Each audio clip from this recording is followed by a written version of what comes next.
Good evening to you and welcome to the weekly sports corner on Noble People TV and radio. I am John Chinode with the latest news coming in from Africa. Well, to start with, we look at the Nigerian League matches played over the weekend. Abia Warriors 4, Rivers United 1. Aqua 3, Kano 0. El Kenemi 2, MFMFC 1. Eniba 1, Katsina United FC 0. Ifenyi Oba 1, Lobi 1. Nasarawa 2, Bukola Saraki 1. Niger Tornadoes 2, Shooting Stars 0. Plateau beat Enugu Rangers to the tune of 2-0. And Remo Stars as well were beaten in front of their fans to the tune of 1-0 by Sunshine Stars. Now we move on to the Zambian League. Matches played over the weekend. Red Arrows 2, Forest Rangers 1. Green Buffaloes FC shocked league leaders Zanaco to the tune of 2-0. City of Lusaka, who are fighting relegation battle, were whitewashed by Napsa Stars to the tune of 3-0 in front of their home fans. Green Eagles were beaten by Beautycon FC to the tune of 2-0. Konkola Blades 1, Power Dynamos 0. Mighty Mufurira Wanderers 3, Nkwazi FC 1, Nakambala Leopards 0, Lusaka Dynamos 0. Nchanga Rangers 1, Kabwe Warriors 2. Nkana Red Devils and Nakonde FC, the match was postponed. Matches to be played at a later date. Now, in other news, Senegal, former France Youth International Mbaye Niang and Yusuf Sabli could both make their debuts for Senegal in the World Cup qualifiers in October.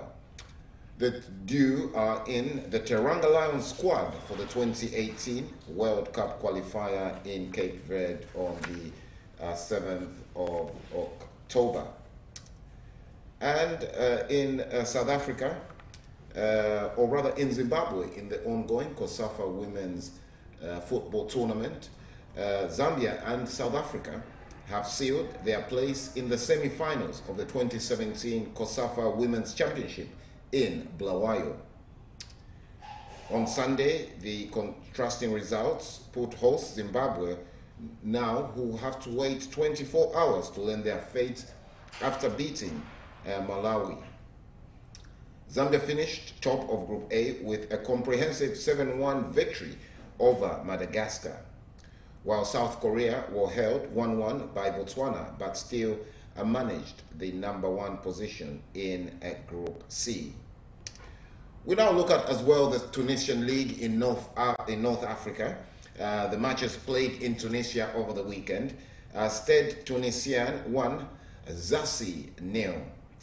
Monastir 2, Cariones 0. Bitstein 3, Bed Gouaden 0. Stade Tunisien 2, Monastir 2. Zassis 0. Etolosal 1. Esperance Tunis, who are the league leaders, 1, and Gabes 0. Comedin 1, Bitstein 2. Cariones 1, Club Africain 0. Metalo 1, Ben Gouaden 0. Stade Gabesien 1, Sfaxien 3. Club Africain 1, Stade Tunisien 2. Well, those are the matches played in Tunisia over the weekend in North Africa. Well, in other news, Confederation of Africa Cup Champions League holders TP Mazembe of the Democratic Republic of Congo won their first league of their Confederation Cup quarter-final against Al Hilal Obed of Sudan to the tune of 2-1 in Sudan on Saturday. Ben Malango struck twice for the defending champions to give them the advantage heading into their home league next weekend. Mazembe suffered an early blow after defender Kevin Mondeko scored an own goal to give the hosts a 23rd minute lead. Malango equalized for Mazembe just 7 minutes later, with his winner coming from the penalty spot in the 83rd minute. In other results, the Confederation Africa Cup Champions League matches played over the weekend. SuperSport United were held to a 0-0 draw by Zesco United of Zambia. FUS Rabat won, CS Sfaxien 0. Molodier Aljar won, Club African of Tunisia 0. Those were the matches played in the CAF Champions League. Matches are rescheduled to be played this coming weekend.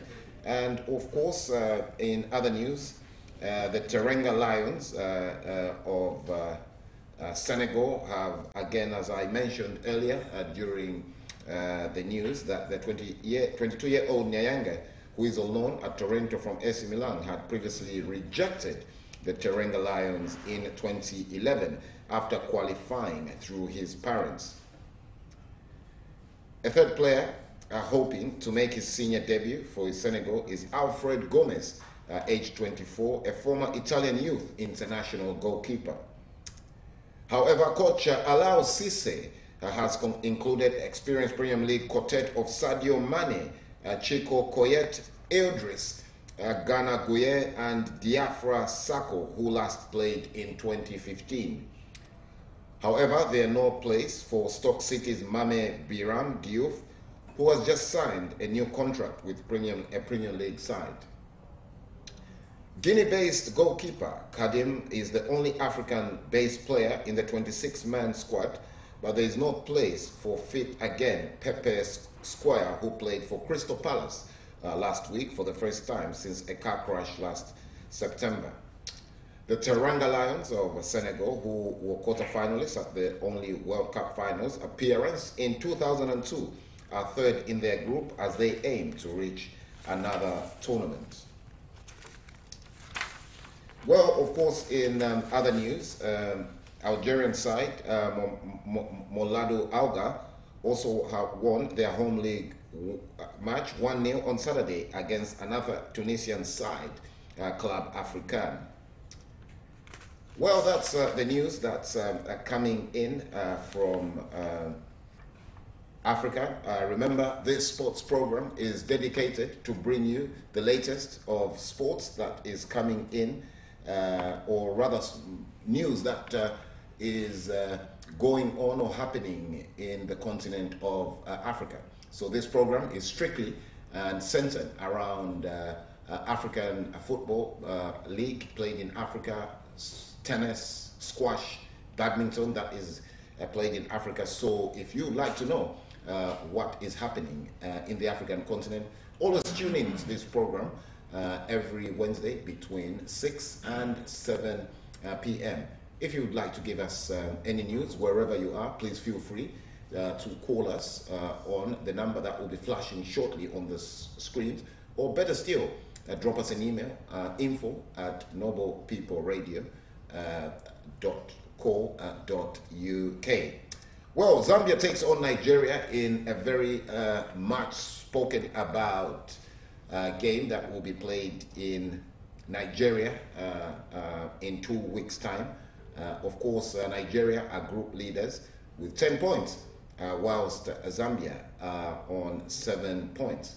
And it's a match that has brought a lot of speculation at the minute, and this is why joining me now is Chibale of the Africa Team Zambia of the Africa Cup UK. Good evening, Chibale. How are you doing today? You're doing fine, fantastic. Well, the weather not very much on our side now in London, isn't it? No. We're getting back to winter time, man, you know? Yeah, that's right. Well, Chibale, firstly, before we talk about the Zambia Nigerian match, there's a lot of players that are born in Europe, and some of them have played for their under 18 in Italy, France, but now a lot of them want to play for their own native African countries. Why do you think they're taking that step? I mean, at the end of the day, at some point, we have to go back to our roots, you know. Yes, they were born here because of certain circumstances, the parents from here and the born, so we have to go back to roots. The fact that they've learned one or two things in Europe is an advantage to North African nations, anyway. Yeah. Right, okay, just another question on that one. Do you think they'll be able to adjust to the African style of play, to the players? There's always language barrier. I mean, you played professional football in Zambia.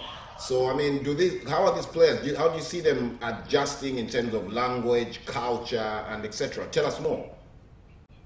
I mean, you can look at the records. If you're going to bring someone from Africa to play in Europe, that's the way you have to think about it. This guy's going to adjust. Is he going to adjust to the way of play in Europe? That depends the character of the person, to be honest, the players themselves. I mean, there'll be many, like they always say, but every team might turn out to be actually really good. We can adapt. It's all about adapting the style. I know African football is slightly different, you know, but I don't think if you're good enough, you can adjust.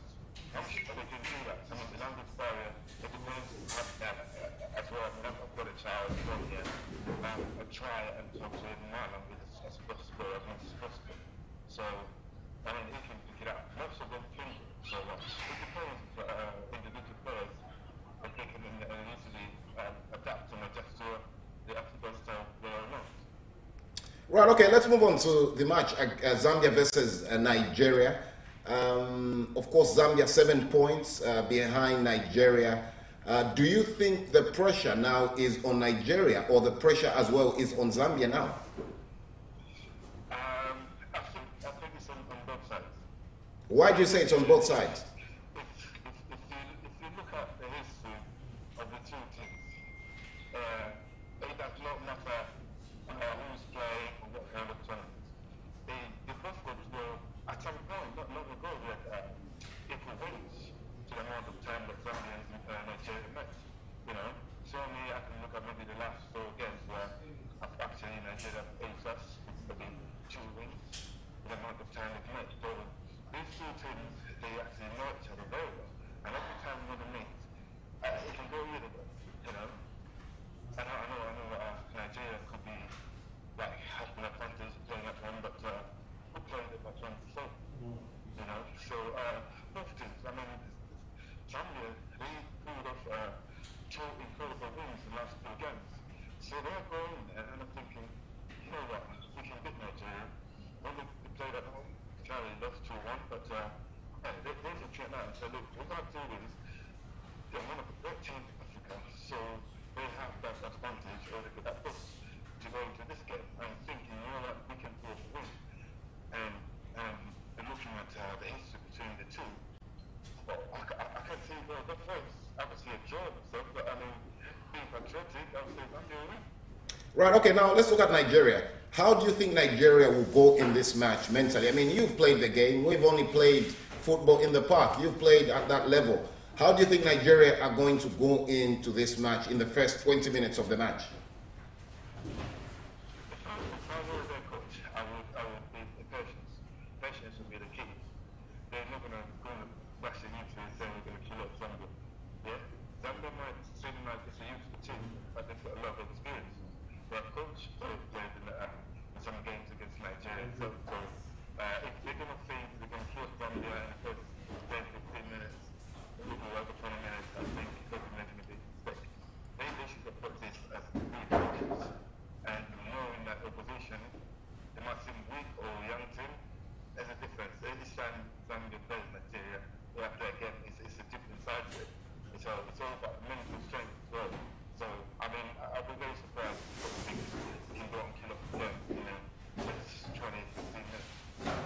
Right, okay. Now, what about Zambia as well? I mean, Zambia have a young side. They shocked Algeria with the likes of Mahrez of Leicester City. They had a lot of new players that have never played at that level. How do you think these players will cope in front of these Ogas of Nigeria, the businessmen, the big businessmen of Nigeria, the big Ogas? I mean, Nigerians are very passionate, one of the most patriotic country when it comes to supporting football, supporting their businesses. How do you think these players will cope in front of those fans? And what would you say to them if you were the coach of Zambia? You see, if I remember correctly, we had this conversation before the Algerian game, and I did say to you, there's nothing that can really boost a young player's morale if a manager's got faith in you. You know, he played them, Algeria and push over. You know, Nigeria will be the same thing. At the end of the day, it's going to be 11 players against 11 players. The more noisy it becomes, those guys will be switched on. And they play in the tournament, under 20 tournament. These guys are getting accustomed to be playing in a bigger stage. You know, if you look at North Kenya, when we go to a bigger stage, that's when we perform more. I've got so much confidence in this team. I'm not young, but Algeria, they are not pushovers. They're not pushovers. We've got that win at home on our way. Trust me, it could be the same thing. I'd be very worried if I was a Nigerian manager thinking, oh, we're going to play these youngsters young. I wouldn't approach it that way. These guys are getting experience day after day. They want to be known as the first Zambian team to qualify to World Cup. You know? Right, okay. Time not with us. Talking of qualifying to the World Cup, I mean, tell me, which teams so far do you think have got a ticket to Russia, or is it too early to predict? I think it's a bit too early. I mean, he's been swimming backwards and forwards. If you see at some point, Zambia was early lost against Nigeria early days. We did not even count. But now look at us now. So I think it's a bit too early. You know, there'll be surprises. There'll be a few surprises before we the two qualifying finishes. Right, okay, Chivale, thank you so much for joining us on the Sports Corner. We shall call you when we get to the week that Nigeria will be taking on Zambia. You have an outstanding week, and thank you so much. Thank you so much. And I'll talk to you when we close this. Thanks, man. All right, thank you very much. Bye. Well, that's it from the Sports Corner. That was Chivale talking to us about the match between Zambia and Nigeria, which most African countries have been talking about because, of course, Nigeria is 10 points on top of the table with 7 points, Zambia breathing behind their back. Well, from my producer, Ade, would like to thank you so much for joining us on another outstanding program on the Sports Corner. Don't forget the Sports Corner is every Wednesday between 6 p.m. and 7 p.m. Here in London in the United Kingdom. The program is tailored to bring you the very latest news coming inside from Africa. So wherever you are, you might be wondering that why is it that we don't report so much on European results or results that are happening in other continents. Well, this program was tailored to bring you that particular news that is coming in from Africa. And of course, if you wish to contact us and you've got any news from that is coming from Africa, obviously do feel free to call us on the number that's flashing on your screen shortly, or you could always catch us on Facebook, Noble People Magazine Live. It's a Facebook page that you could message us and give us news on any sporting activities that is coming from Africa, or if at all you are in Africa, please feel free to feed us with more information. Well, that's it, as I said, from the Sports Corner. Keep watching Noble People Radio TV every day, 24 hours. We've got more programs that are yet to follow after this program. And again, don't forget to catch me on Thursday as we talk about how to make money. Money matters. My money management with our very special guest Sonny, who joins us on a special program on Thursday. Well, on behalf of my producer Ade Wala and the rest of the staff here at Noble People Radio, I'd like to wish you an outstanding week, and it's cold out there, so keep warm. Goodbye.